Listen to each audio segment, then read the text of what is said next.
Olá, seja muito bem-vindo a esse fabuloso curso de formação completa em florais. Essa é a nossa primeira aula e eu sou o professor Valdecir e vou conduzir aqui você nesse curso.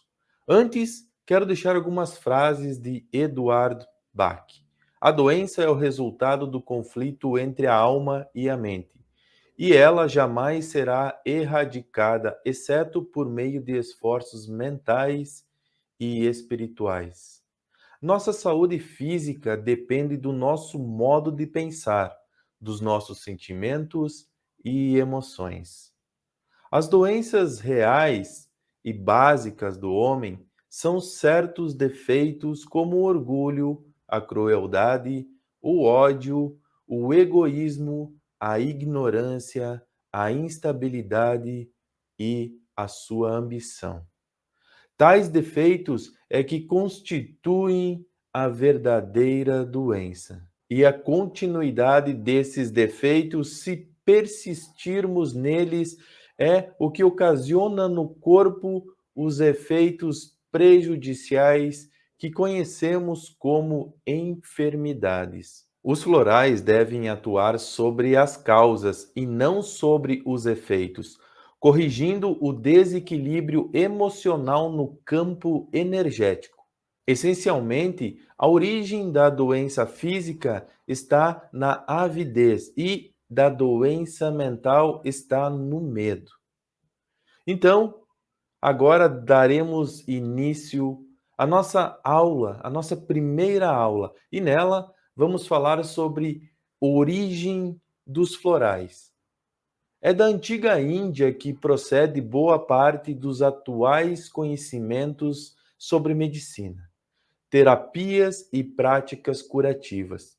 Mesmo a medicina egípcia e a mesopotâmica fundaram suas bases por meio das informações recebidas dos hindus.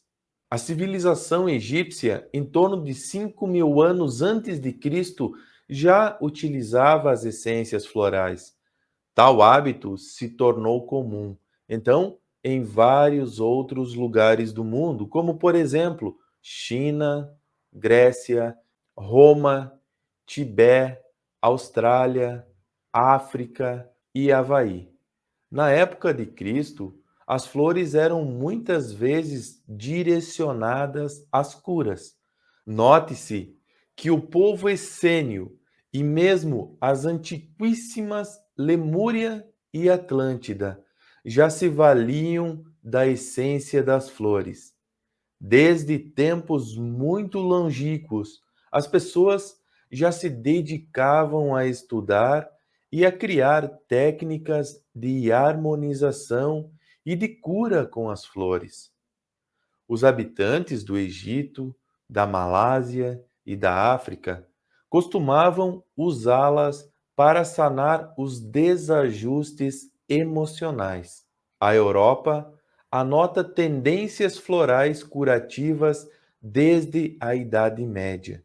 Registre-se que, no século XVI, o médico e alquimista Paracelso costumava coletar o orvalho das flores e voltá-lo ao objetivo do equilíbrio emocional de seus pacientes. Foi somente em torno dos anos 1930, no entanto, que o médico inglês Edward Bach, aprofundando os estudos, trouxe a noção de essências florais da qual desfrutava a civilização moderna.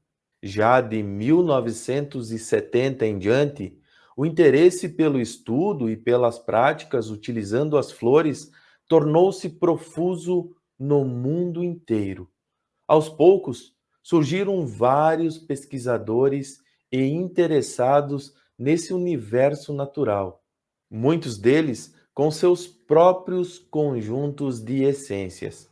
Em 1971, Philip publicou o Manual Ilustrado dos Remédios Florais do Dr. Bach, livro no qual há inúmeros estudos relativos aos tratamentos com as flores. Atualmente, temos mais de 220 mil espécies de plantas, nocivas e não nocivas ao homem. Em 1976, a Organização Mundial da Saúde, a OMS, reconheceu as consequências positivas da terapia floral no organismo e na psique humana. Conceituam-se essências florais como os extratos líquidos provenientes da natureza, flores, plantas e arbustos, porém profundamente diluídos. O objetivo deles é proporcionar saúde emocional, uma vez que, como se sabe, a doença física geralmente advém de sentimentos mal resolvidos ou por muito tempo reprimidos. Em grego, a palavra flor significa o melhor de. No momento mais bonito da vida da planta, desabrocha a flor, sua parcela sexual, a íntima conexão das flores com o homem. Percebe-se que desde o momento do nascimento até o de nossa morte, as flores estão presentes. No ser humano, as essências podem ser direcionadas a estresse, pânico, depressão, solidão, tristeza, cansaço físico e mental, mágoas, medos e por aí vai. Ressalta-se, entretanto, não apenas os humanos se beneficiam delas, mas também as plantas e os animais. A massa é igual à energia condensada, termo advindo da teoria da relatividade de Einstein. Nosso organismo, a massa, é composto de energias condensadas formadas por células. Estas, por sua vez, constituem-se de prótons, nêutrons e elétrons. Desse modo, somos capazes de emitir e captar vibrações. Por isso, as essências das flores interagem com as reações físicas de nossos organismos, enquanto os remédios alopáticos são voltados às ligações químicas. As flores também representam massa, já que igualmente possuem células, as quais, como é natural, ostentam prótons, nêutrons e elétrons.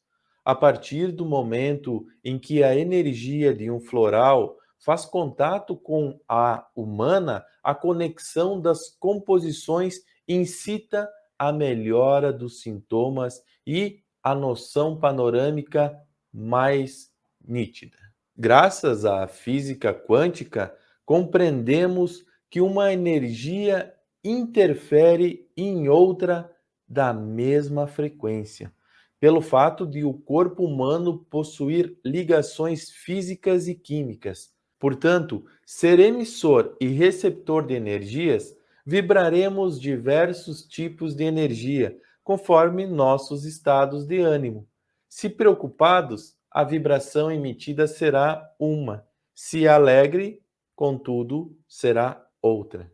As flores também são possuidoras de estruturas energéticas próprias. Assim, quando se ingere um floral, a energia extraída da planta conectada àquele problema específico passa a influenciar o organismo no sentido do equilíbrio vibracional. Veja o parecer do Dr. Forbes, consultor da Organização Mundial de Saúde para os assuntos relacionados à medicina tradicional. Disse ele: os florais parecem trabalhar segundo o mesmo princípio da homeopatia. Eles transmitem um padrão de energia. Eu próprio, em minha prática médica, tenho usado as essências florais de maneira crescente durante os últimos 17 anos. Muitos sistemas de medicina tradicional vem aceitando as modernas tendências dos florais. Aliás, está havendo inclusão de terapias alternativas nas unidades de saúde dos países em desenvolvimento, devido à experiência sociocultural desses terapeutas e dos excelentes resultados quando uma forma de cura é associada à outra. É a orientação da OMS que estejam nos programas de atendimento de saúde pública as várias espécies de profissionais populares de medicina. Esta diretriz foi apoiada pela Conferência Internacional sobre Cuidados Primários de Saúde por meio de declaração de Alma-Ata em 1978. Acerca dos florais, note como se manifestou então a OMS. Cada floral trata uma determinada pessoa em uma condição particular. O uso de todas estas tendências florais está amplamente distribuído pelo mundo em uma pequena escala. São excelentes para o autocuidado, sendo totalmente sem efeitos colaterais e não oferecem perigo caso uma essência seja indicada errada. Percebemos aí, né, nessa primeira aula, nessa aula introdutória, a importância da utilização dos florais. Percebendo então o próprio reconhecimento aí pela OMS que não existe, mesmo que, né, prescrita, indicada de forma equivocada, não existe aí então efeitos colaterais, somente benefícios para a saúde do indivíduo. Obrigado e até a nossa próxima aula.